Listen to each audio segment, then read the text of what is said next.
I want to go over some basic mounting operation for the ForSync lights. First of all, you have a series of shims that fit on the back of the clip mount.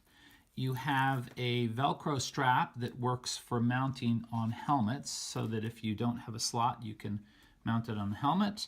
And there are 4 different straps that are designed to go in like this and loop around for mounting on a handlebar or seat post or seat stay.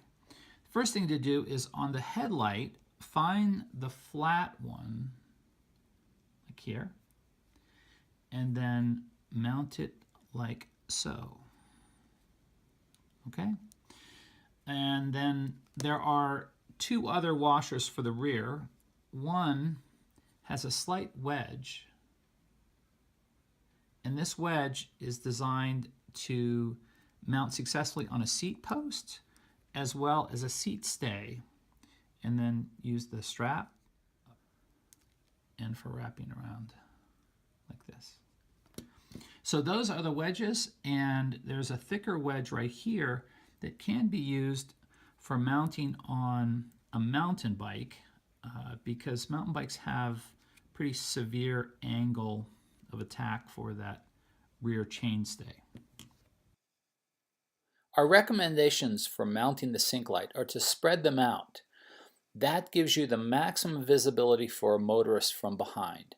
So we recommend mounting one high on the helmet, in the middle like on a seat post, and then low on a seat stay.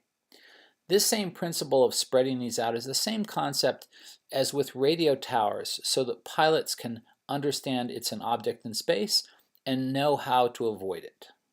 The handlebar mount for the ForSync is pretty obvious. Just clips on here and straps around the handlebar.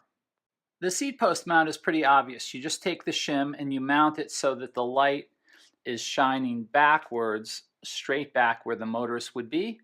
And you can also mount it, depending upon what type of seat bag you can have, you take off the strap and the shim and you can mount it here.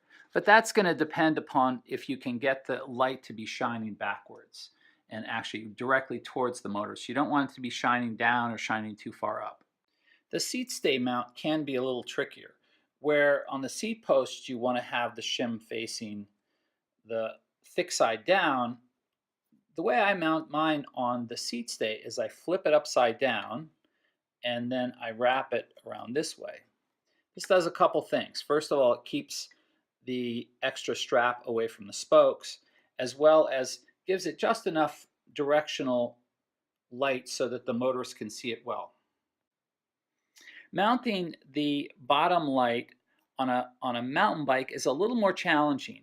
So on the seat stay, you have much more shallower angles. You've got lots of suspension going on. There's rotors sometimes back there with disc brakes.